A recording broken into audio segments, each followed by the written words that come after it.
Before William Shomo ever fired a gun at a Japanese aircraft, his job was to make dead people look peaceful. That is not a metaphor. That is literally what he did for a living. He grew up in Greensburg, Pennsylvania, a small coal country town about 30 miles east of Pittsburgh, where the air smelled like iron and the fathers all had the same tired look around the eyes. Not a place that produced legends.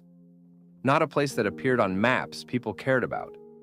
Just a town where men worked, got old, and were eventually prepared for burial by someone exactly like William Shomo. He attended the Cincinnati College of Embalming, then the Pittsburgh School of Embalming. He learned the exact techniques required to take a human body after death and make it presentable for grieving families. He learned how to work with steady hands in a room that most people could not enter without feeling sick. He learned how to stay calm when everything around him was heavy with grief and finality. He was good at it, genuinely good. The kind of person who could focus on precise, careful work while surrounded by death and feel nothing but professional satisfaction when the job was done correctly. He was also quietly going insane with boredom, because what William Shomo actually wanted to do since he was a teenager was fly, not transport planes, not bombers, fighters. He wanted to sit inside a machine that could move at 400 miles per hour and do things with it that defied basic human instinct. He wanted aerial combat, the kind of flying where the other person is trying to kill you and you have to be faster, smarter, and more precise than they are, or you die.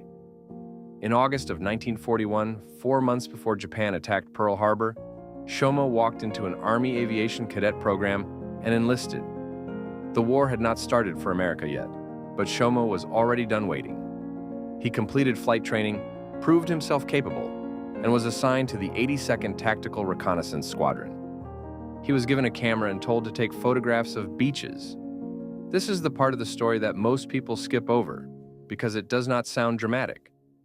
But you need to understand what those 3 years actually felt like, because without understanding that, the events of January 11th, 1945 make no sense at all. Reconnaissance pilots were not celebrated. They did not have scoreboards in the mess hall tracking kills. They did not get their names in the Stars and Stripes newspaper. They flew low, slow passes over enemy territory with cameras mounted in their fuselages, photographing supply depots, counting vehicles on roads, documenting Japanese defensive positions so that planners far behind the front lines could make decisions. Important work, essential work, the kind of work that wins wars and gets absolutely no credit for doing so. And the aircraft they flew made it worse. The P-39 Airacobra was an unusual plane. The engine was mounted behind the pilot rather than in the nose, which made it look aggressive and feel strange. It had a 37mm cannon firing through the propeller hub, which sounded impressive until you discovered it jammed constantly, and the aircraft had a nasty tendency to spin in ways that killed pilots who did not know exactly what they were doing. More importantly, the P-39 had a total combat range of approximately 525 miles. That meant 260 miles out, 260 miles back, with almost nothing left in reserve. The Japanese were operating from Rabaul, Truk, Wewak, and a dozen other bases that were simply unreachable. You could not fly a P-39 to where the Japanese fighters were and still have enough fuel to get home. So Shomo photographed things that were already destroyed. Empty beaches, burned supply dumps, dirt roads with nothing on them. He flew the P-40 Warhawk as well, which had the same range problem and the same fundamental limitation. Good aircraft for ground attack, completely useless for getting to the places where aerial combat actually happened. Meanwhile, other pilots were becoming aces. Richard Bong was flying a P-38 Lightning and accumulating victories at a rate that would eventually make him the highest-scoring American ace of the entire war. Tommy McGuire was close behind him. Gerald Johnson, Neil Kirby, Charles McDonald, names that appeared regularly in dispatches and newspaper columns back home. These men flew aircraft with the range to reach Japanese airspace. They flew missions where encountering enemy fighters was expected, even routine. They had opportunities, and they took them. and they became famous. Shomo had zero opportunities. Not because he lacked skill or courage, because the aircraft he flew could not physically reach the places where the war was being fought in the air. He flew his missions. He took his photographs. He came home. He ate dinner with men who were just as frustrated as he was. He went to sleep. He got up the next morning and did it again, month after month, airstrip to airstrip along the New Guinea coast, photographing the same kinds of targets, never seeing an enemy aircraft, never getting within fighting range of the war he had enlisted to fight. By late 1944, Shomo had been in the Pacific Theater for over 2 years. He had completed more than 180 combat missions. His total aerial victory count was 0, not because he had failed in combat, because he had never been in aerial combat. The two things were completely different, and the difference was eating at him in a way that was hard to explain to anyone who had not experienced it. Then, in December 1944, a box of paperwork arrived at the squadron. New aircraft assignment. The 82nd Tactical Reconnaissance Squadron was receiving F-6D Mustangs. If you are not an aviation person, here is what that meant. The F-6D was an armed photo reconnaissance version of the P-51D Mustang, which was at that point the finest American fighter aircraft in the world. The cameras were still there, mounted in the fuselage behind the cockpit. But the 6.50 caliber machine guns were also still there. And more importantly, the fuel system was completely different. Internal fuel range of over 900 miles, with external drop tanks over 1,400 miles. The Mustang could fly to northern Luzon and back from bases in the central Philippines without breaking a sweat. For the first time in 3 years, William Shomo had an aircraft that could reach Japanese airspace. On December 24th, he took command of the squadron. He moved it to Muro Airstrip on January 1st, 1945, positioning it to support General MacArthur's landings at Lingayen Gulf. On January 9th, he led his first combat mission in the new Mustang, low-level reconnaissance run to check Japanese airfield strength at Tuguegarao. Approaching the airfield at low altitude, he spotted something he had not seen from his cockpit in over 2 years of flying, an enemy aircraft, a Val dive bomber on final approach to land. Shomo closed the distance, opened fire, and the Val crashed short of the runway. One aerial victory. After 202 missions, after 28 months of flying over empty beaches and burned supply dumps, he finally had a kill. That night, he could not sleep. Not because of the kill itself, because of what the kill represented. The aircraft he was now flying could actually reach Japanese airspace. The aircraft he was now flying could fight. And if there had been one Japanese plane near Tuguegarao today, there were likely more tomorrow. He lay in his bunk at Muro, staring at the ceiling, running scenarios through his mind. What if there were multiple aircraft? What if the enemy had fighter cover? What if he finally, after 3 years of preparation and 0 opportunities, found himself in a real aerial engagement? He had studied the tactics. He had watched every gun camera film he could get his hands on. He had memorized aircraft performance specifications, turning radii, climb rates, vulnerability points. He knew that the Betty bomber had no defensive armament pointing downward. He knew that the Tony fighter bled airspeed quickly in a tight vertical spiral. He knew exactly how to position the Mustang for maximum effectiveness against Japanese aircraft types. He knew all of it in theory. He had never tested any of it in practice. The mission the next morning was listed as routine photo reconnaissance. Check 3 Japanese airfields. Document enemy air strength. Return with intelligence for the upcoming ground operations. Lieutenant Paul Lipscomb, 23 years old and new to the squadron, was assigned as his wingman. 2 aircraft, standard mission. Nothing unusual expected. Shomo climbed into the cockpit of Snooks 5 at 7:32 in the morning while the ground crew finished fueling. He ran through his pre-flight checks, engine start, instruments nominal, radio check with Lipscomb, taxi to runway. He did not know that in approximately 1 hour and 30 minutes, he would encounter 13 Japanese aircraft over the jungle of northern Luzon. He did not know that 6 minutes after that encounter, 7 of those aircraft would be falling from the sky in flames. He did not know that by the end of that day, his name would be in dispatch cables, being read by generals from Luzon to Washington. What he knew, sitting in that cockpit on the morning of January 11th, 1945, was that he had been waiting for 3 years. He finally had the right aircraft, and if anything was up there today, he was ready. He released the brakes and rolled toward the runway. The flight north from Muro took 50 minutes. Shomo and Lipscomb flew at 500 feet, skimming below radar coverage, the way reconnaissance pilots always did. Below them, the coastline of Luzon moved past in shades of green and brown. Rice paddies, jungle, dirt roads connecting villages that had been under Japanese occupation for 3 years. The weather was perfect. Clear sky, unlimited visibility, the kind of morning where you could see for miles in every direction without a single cloud to hide behind. Shomo had flown this route before. Same airfields to check, same general area, same low-altitude profile.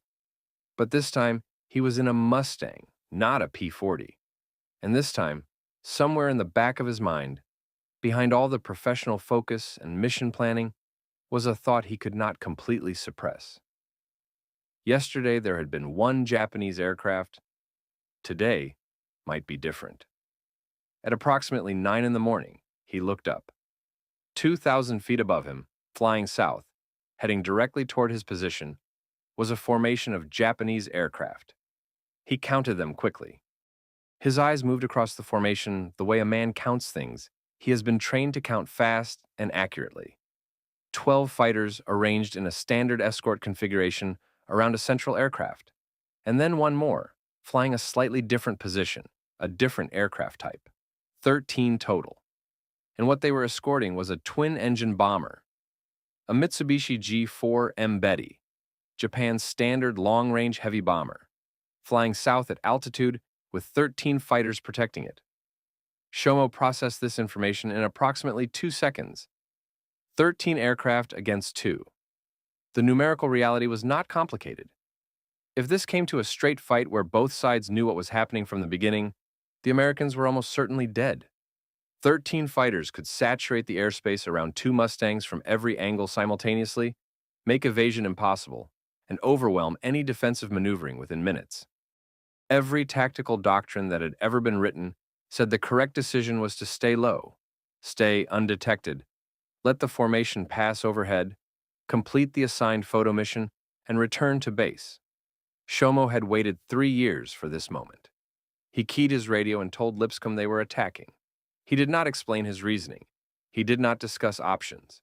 He pulled the Mustang into a climbing turn, an Immelmann maneuver, up and over, gaining altitude while reversing direction, and drove the nose toward the belly of the Japanese formation. Lipscomb understood what his job was. Stay on the leader. Cover the blind spots. He followed without hesitation. The 2 Mustangs climbed from 500 feet toward the formation at 2,500 feet. The Mustang climbed at approximately 3,000 feet per minute at combat power. The vertical separation was closing rapidly, and the Japanese formation maintained course and speed, flying south in tight formation, completely unaware of what was climbing toward them from below. This is the thing that nobody talks about when they tell this story. The Japanese pilots were not incompetent. They were trained military aviators flying capable aircraft. The K-161 Tony was a legitimate fighter. The KY-44 Tojo was an interceptor specifically designed to climb fast and hit hard. These were not paper airplanes with amateur pilots inside them. So, how did 13 of them fail to see 2 Mustangs climbing directly toward them from below in perfect visibility? The answer is about attention and assumption. Fighter pilots in combat scan primarily ahead and above. Threats come from altitude. Threats come from the direction you're flying toward. A formation flying south at 2,500 feet in friendly controlled airspace, escorting an important aircraft, is focused on the horizon ahead and the sky above. They are not expecting an attack from below. They are not expecting anything at all. because they are over Japanese-controlled territory, and American aircraft this far north were extremely rare, especially in late 1944 and early 1945 when American air superiority was only just being established over the Philippines. And when the Mustangs finally became visible as they completed the climb, the Japanese pilots made a fatal assumption. The F-6D Mustang was a new aircraft in the Pacific Theater. Most Japanese pilots had never seen one. They were familiar with P-38 Lightnings and P-47 Thunderbolts, which looked nothing like the Mustang. What the Mustang resembled from a distance, in terms of its general profile and size, was their own fighters. The Japanese Tony was an inline engine fighter. The Mustang was an inline engine fighter. Two aircraft appearing from below and joining a formation from behind looked, to pilots who were not expecting a threat, like friendly aircraft coming to reinforce the escort. Some of the Tony pilots opened their cockpit canopies and waved. One pilot stood up in his seat and waved his entire arm in greeting. Shomo rolled out directly behind the formation, at less than 40 yards separation. Less than 40 yards. That is roughly the length of a standard school bus. He was close enough to read markings on the fuselages, close enough to see the pilot waving. His 6.50 caliber machine guns were set to converge at approximately 300 yards. At 40 yards, all 6 streams were still tightly clustered, every round hitting within a few inches of where he aimed. He opened fire on the leader of the trailing element. The Tony disintegrated. That is the accurate word. At that range, with that concentration of firepower, a fighter aircraft does not catch fire or spin away damaged. It comes apart. Metal, fuel, and the contents of the cockpit become a cloud of debris moving through the formation at high speed. The other pilots felt the shock wave. They saw the debris. They finally understood that the 2 aircraft behind them were not friendly. By that point, Shomo had already shifted his aim to the wingman. Second Tony. Same result. 2 kills in approximately 3 seconds. The formation broke apart. Every pilot reacted individually because there was no time for coordination, no time to communicate a plan, no time for anything except immediate survival instinct. Some turned left, some turned right, some dove for the deck, some climbed. The neat formation that had been flying south in perfect order 30 seconds ago dissolved into 13 aircraft going 13 different directions with no coherent plan between them. This is exactly what Shomo needed. A broken formation is vulnerable in ways a tight formation is not. When pilots are reacting individually, they lose awareness of what the other aircraft in their group are doing. They stop covering each other. They stop thinking about the tactical situation and start thinking only about what is directly in front of them and directly behind them. They become a collection of separate targets rather than a coordinated defense. Shomo moved to the second element, came in from the left side before the pilot could complete his evasive turn. Third, Tony. Explosion. 3 kills in 10 seconds. He shifted to the opposite side of the disintegrating formation. Fourth Tony. Another explosion. 4 kills. The Betty bomber was already running. The moment the formation broke, the bomber pilot had pushed the nose down and started diving, trying to use the terrain below for cover, hoping the fighters would keep the attackers busy long enough for the bomber to reach lower altitude and disappear. 2 Tonys stayed with it, maintaining escort formation even while everything around them was being destroyed. Whatever was aboard that bomber, someone had decided it was important enough to die for. Shomo went after the bomber. He inverted his Mustang and pulled through a split-S maneuver, rolling upside down and pulling the nose toward the ground, diving below the Betty and coming up underneath it. The Betty had defensive gun positions in the tail, in the nose, and in the top turret. It had nothing pointing downward. Shomo came up beneath it at minimum range and fired a burst into the unprotected belly of the fuselage. The bomber caught fire immediately. The Betty's pilot was still trying to control the burning aircraft, still trying to set up for an emergency landing in a field below. He was a professional doing his job in an impossible situation, trying to save the aircraft and whatever it was carrying right up until the end. Shomo noted the pilot was attempting a crash landing and pulled up hard to regain altitude. The Tojo was already on him. Of all the pilots in that formation, The Tojo pilot was the most dangerous. He had watched what Shomo was doing. While the rest of the formation panicked and scattered, this pilot had stayed calm enough to maneuver into a firing position and wait for his moment. He had the fastest aircraft in the formation. He had Shomo's tail. He was firing. Tracer rounds flashed past the canopy. Shomo felt the proximity of them the way you feel a car pass too close on a highway. A physical awareness of how close the boundary between alive and dead actually is. He pulled the Mustang into a vertical spiral. Tight. Tighter than felt reasonable. Maximum G-force pressing him into his seat, pulling the blood toward his legs, narrowing his vision at the edges. The Mustang's airframe was built for this. The aircraft could sustain forces that would destroy other fighters. He kept the spiral as tight as the aircraft could handle. The Tojo tried to follow. The Japanese pilot was good. He stayed in the spiral, kept firing, kept trying to get a lead angle on the turning Mustang. But the tight spiral was doing exactly what Shomo needed it to do. It was bleeding the Tojo's airspeed faster than the pilot could compensate. High-speed interceptors are built for climbing fast and attacking hard. They are not built for sustained tight radius turns at low airspeed. The Tojo's nose dropped.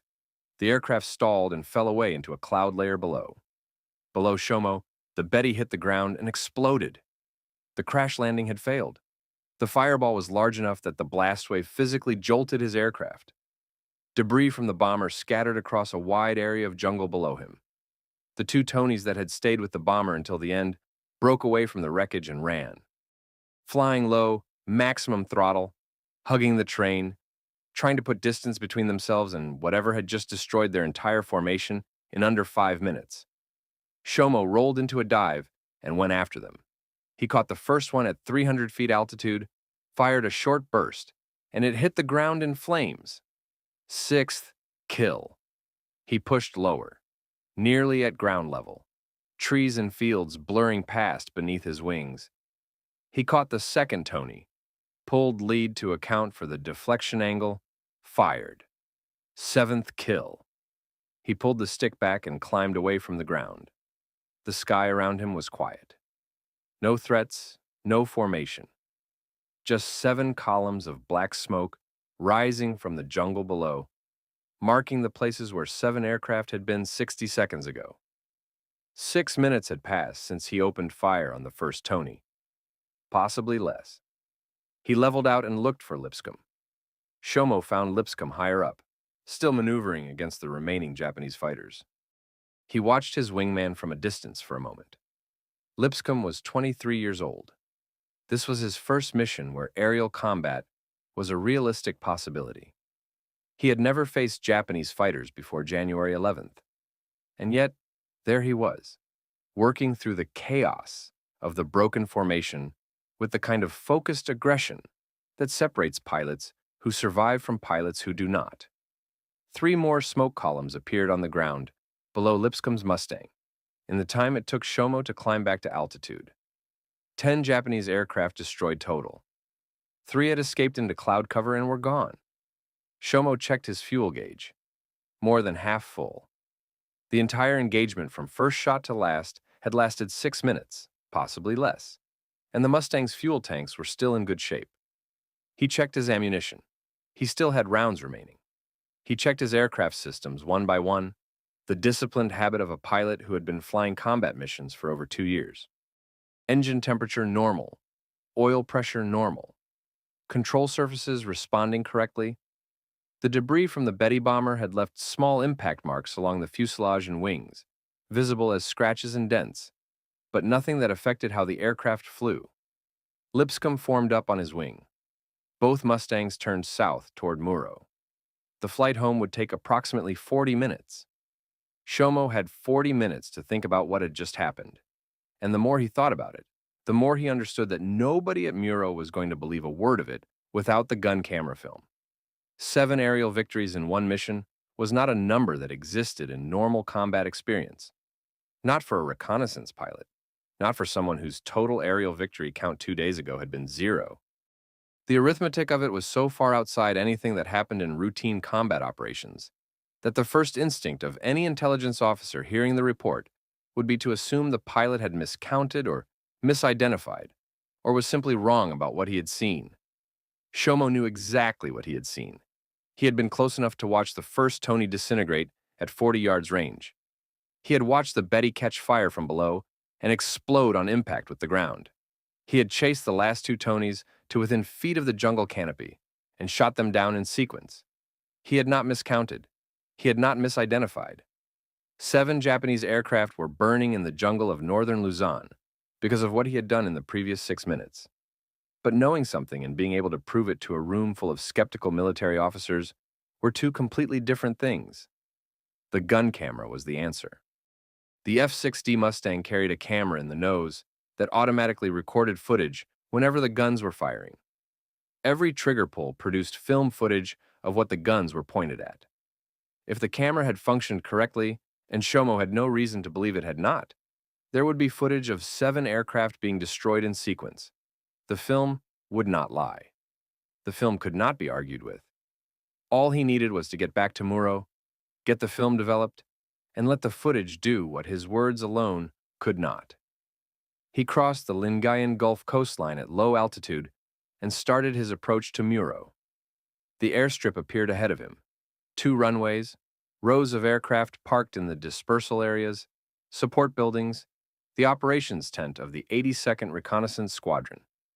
Ground crews would be visible from the air, small figures moving around the parked aircraft. They always watched for returning aircraft. That was simply what ground crews did. Shomo had one obligation to fulfill before he landed. There was a tradition in fighter squadrons that had been operating since the early days of the war. When a pilot scored an aerial victory, he performed a victory roll over the airfield before landing. 1 complete barrel roll for each kill. It was partly celebration, partly communication, a way for the pilot to announce to everyone on the ground, before a single word was spoken, how many aircraft he had destroyed. 1 roll meant 1 kill. 2 rolls meant 2 kills. 3 rolls was considered exceptional. 3 rolls meant you had done something worth talking about at dinner. Shomo needed to do 7 rolls. He came in low over the field, lined up parallel to the runway, and pulled the Mustang into the first barrel roll. 1 smooth, complete rotation. The aircraft responded cleanly. He leveled out and climbed for another pass. The ground crews had seen the first roll and were already paying attention. 1 victory roll was worth a look. 2 in a row meant something more interesting was happening. 2nd roll. Clean, precise. The aircraft moving through the maneuver with the kind of control that came from a pilot who was not showing off but simply executing a required number of repetitions with professional consistency. By the 3rd roll, more people were coming outside. Word travels fast on a small airstrip.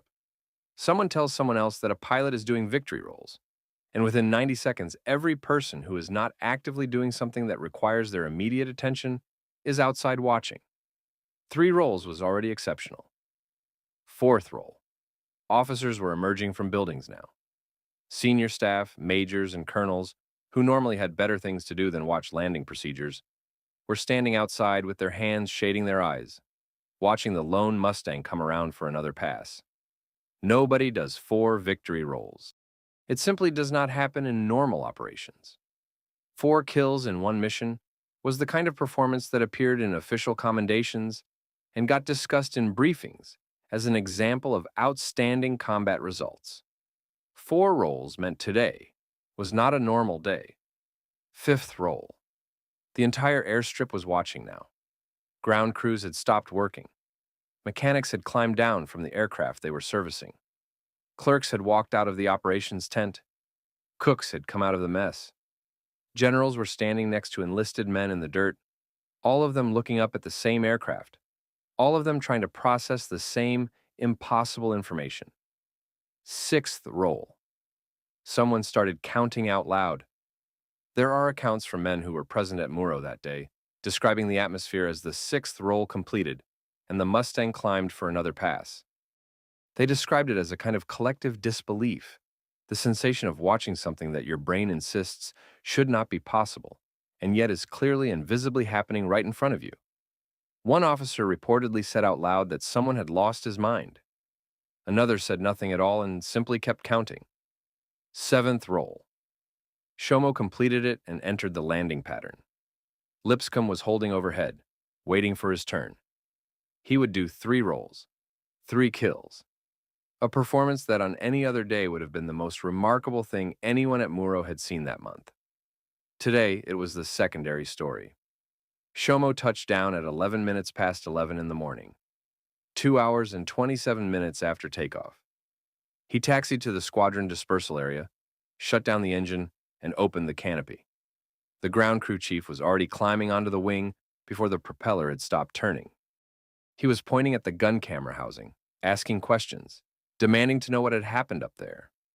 Other ground crew members were arriving, along with pilots who had been waiting for returning aircraft, along with officers who had walked from the operations tent specifically to reach this aircraft before anyone else. Shomo climbed down. His flight suit was soaked through with sweat. The adrenaline that had been sustaining him for the past 2 hours was fading now, and he was becoming aware of how physically demanding the last 6 minutes had actually been. Tight high-G maneuvering in a single-seat fighter required the kind of full-body effort that left pilots exhausted in ways that were hard to explain to someone who had never done it. He was steady on his feet, his voice was calm, but his hands were shaking slightly in the way that hands shake after sustained extreme stress, even when the person is otherwise completely in control. The squadron intelligence officer arrived within minutes. Captain Shomo needed to debrief immediately. Everything needed to be documented while the details were fresh. He was taken to the operations tent and sat down across from an officer with a notepad and the specific, careful attention of someone who has already heard a preliminary report and is trying to determine whether what he has been told is actually true. Shomo described the mission from takeoff to landing, every detail. The flight north at 500 feet, the sighting of the Japanese formation at approximately 9 in the morning, the decision to attack, the Immelmann climb, the approach from below, the first engagement at 40 yards, each subsequent kill in sequence, the Betty bomber, the Tojo on his tail, the vertical spiral, the 2 escaping Tonys, Lipscomb's 3 kills, the flight home, all of it in the precise factual language of a pilot who had been filing combat reports for 2 years and knew exactly how to describe events in ways that intelligence officers could use. The intelligence officer wrote everything down without commenting. The gun camera film was taken from the aircraft and rushed to the photo lab. By 4 in the afternoon, the film was developed. The images were clear, unambiguous. 7 distinct aircraft being destroyed in sequence, each one recorded from the perspective of the guns that killed it. The footage showed the first Tony coming apart at close range, pieces of the airframe tumbling through the frame. It showed the Betty catching fire from below. It showed the 2 final Tonys being caught at low altitude in the last seconds of the engagement. 7 kills, documented, confirmed. Every claim Shomo had made in the debriefing was on film. The intelligence officer signed the confirmation report. By evening, dispatch cables carrying the details of what had happened over northern Luzon that morning were moving up the chain of command. From squadron level to group level, from group to 5th Air Force headquarters, from there to General George Kenney's staff, from there to MacArthur's command in Leyte. Captain William Shomo, 82nd Tactical Reconnaissance Squadron. 7 confirmed aerial victories in a single mission on January 11, 1945. Recommendation for immediate recognition to follow. Pilots from other squadrons at Muro and from nearby airstrips began arriving that evening to hear the story directly. Not because they doubted the official report, but because some things you need to hear from the person who lived them before they become real. Shomo sat and answered questions for hours. He described the formation, the approach, the moment the Japanese pilots waved, the first engagement, each subsequent kill. He answered the same questions from different people with the same patient accuracy each time. Every time he told it, it sounded more impossible. Every time he told it, it was completely true. The next morning, January 12th, the confirmation was made official at the highest level available. 7 aerial victories. 1 mission. Confirmed. William Shomo was now an ace. More than an ace. He had done in 6 minutes what most fighter pilots never achieved in entire combat careers, and he had done it in what was essentially his first real air-to-air engagement against alert, armed opponents who were actively trying to kill him. 3 months later, the Medal of Honor paperwork came through. On April 1st, 1945, Major General Ennis Whitehead stood in front of a formation of soldiers on the island of Luzon and read a citation out loud. The citation described what William Shomo had done on January 11th in precise military language. It described the attack against overwhelming odds. It described the 7 aircraft destroyed in a single engagement. It used phrases like extraordinary gallantry and intrepidity, and unparalleled in the Southwest Pacific area. Then Whitehead placed the Medal of Honor around Shomo's neck, the highest military decoration the United States could give to a soldier, and the ceremony was over. Shomo had been promoted to major 2 days earlier. He was 28 years old. He was only the second American pilot in the entire war to score 7 or more confirmed kills in a single mission. The only pilot above him was Navy Commander David McCampbell, who had destroyed 9 Japanese aircraft in one engagement during the Battle of Leyte Gulf in October 1944. McCampbell was already a celebrated figure in naval aviation, an experienced combat veteran with multiple previous victories before his record-setting day. He had the background, the accumulated experience, and the institutional support of a Navy that knew how to promote its heroes.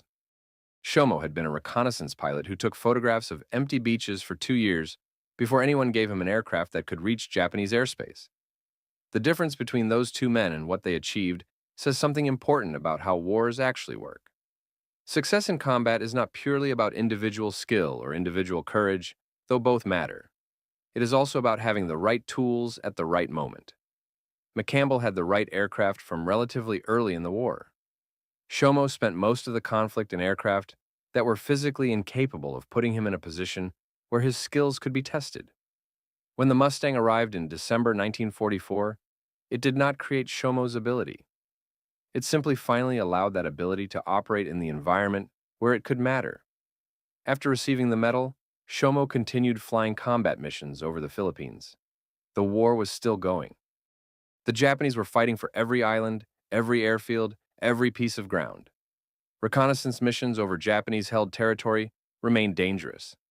Anti-aircraft guns did not care whether the pilot above them had a Medal of Honor. Shomo flew his missions the same way he always had, low and fast, taking photographs and strafing targets of opportunity, doing the unglamorous work that kept the ground operations functioning.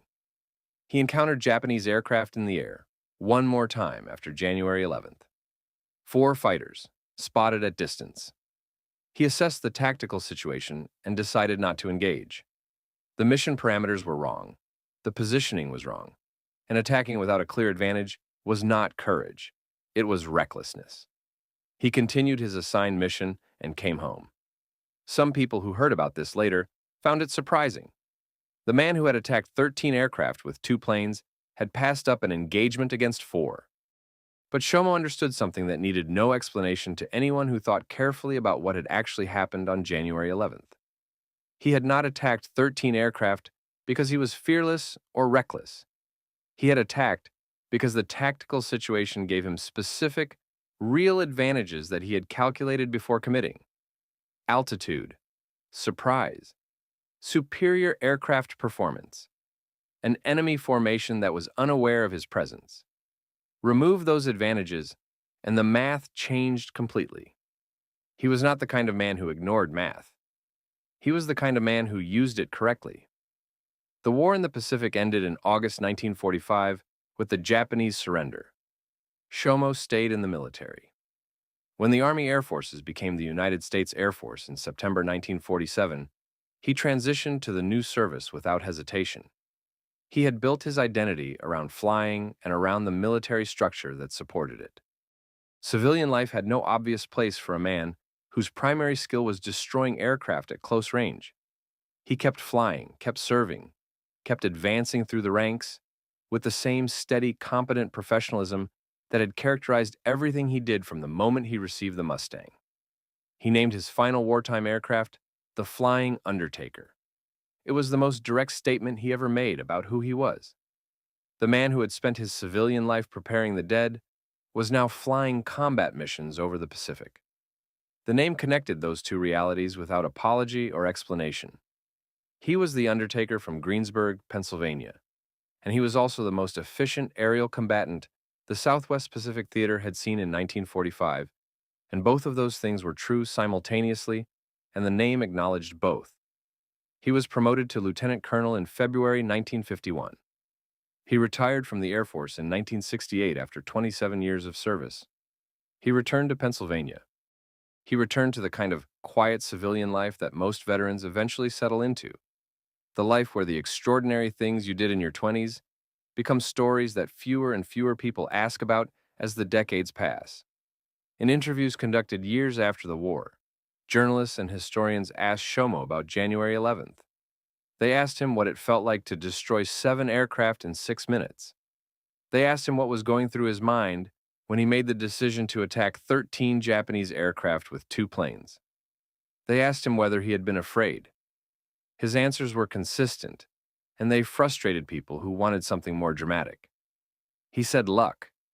He said timing. He said the circumstances were favorable, and he took advantage of them. He did not claim exceptional skill. He did not describe himself as particularly brave. He spoke about the engagement the way a competent professional speaks about a task that went unusually well, with satisfaction but without inflation. The pilots and analysts who studied his gun camera footage reached different conclusions. What the film showed was not luck. Luck does not produce perfect deflection angles on 7 consecutive targets under combat stress. Luck does not produce the specific tactical decision to attack the Betty bomber from below, which required Shomo to know in advance that the aircraft had no downward defensive armament, knowledge that came from studying Japanese aircraft specifications during the years when he had nothing to do except fly photo missions and read technical intelligence reports. Luck does not produce the vertical spiral response to the Tojo, which was the correct counter to that specific aircraft type in that specific situation and required understanding the Tojo's performance limitations well enough to know exactly how tight the spiral needed to be. What the footage showed was 3 years of preparation applied to 6 minutes of perfect opportunity. Shomo had spent those 3 years doing something that most of the famous aces had not done because they were too busy actually fighting. He had studied, he had analyzed, he had read every tactical report and gun camera analysis he could access. He had built a complete theoretical understanding of aerial combat against Japanese aircraft while having almost no practical opportunity to test any of it. And when the opportunity finally came, the theory and the reality matched so completely that he executed the entire engagement without a single significant error. There is a version of this story where Shomo gets the Mustang in 1943 instead of late 1944, where he spends a year and a half in actual aerial combat, accumulating kills gradually, building his score through repeated engagements the way Bong and McGuire did.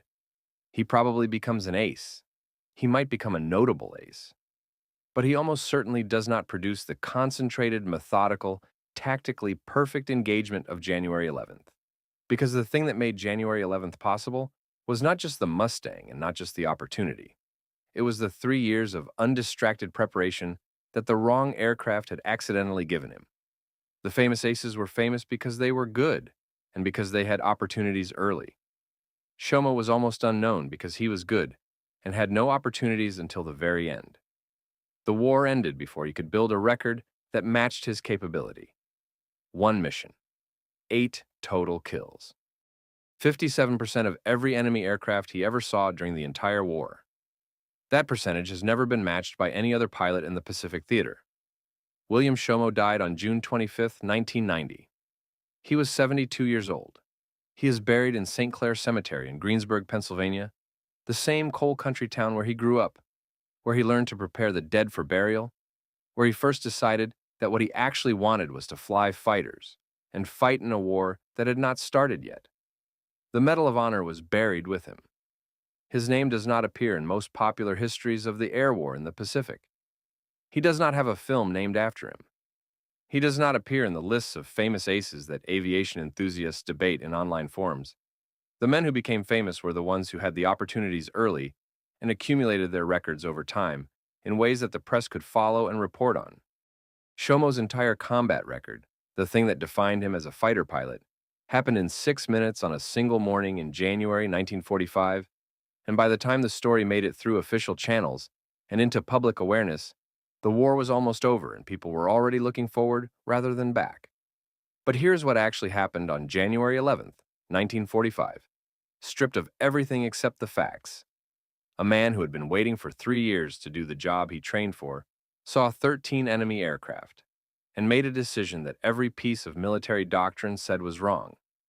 He attacked. He killed 7 of them in 6 minutes, without taking a single hit. He flew home and did 7 barrel rolls over the airfield. He sat down with an intelligence officer and described every kill with the calm accuracy of a professional who had done exactly what he planned to do and had no reason to embellish any of it. Then he ate dinner, went to sleep, and the next morning he was back on the flight schedule. That is who William Shomo was. Not a legend in his own mind. Not someone who needed the story to be bigger than it already was. Just a man from Greensburg, Pennsylvania, who prepared bodies for a living, spent 3 years waiting for the right aircraft, and then, when the moment finally came, was ready for it in a way that almost nobody in the history of that war had been ready for anything. The Flying Undertaker. The man who made the math wrong. 7 kills, 6 minutes. One morning over the jungle of northern Luzon that almost nobody remembers.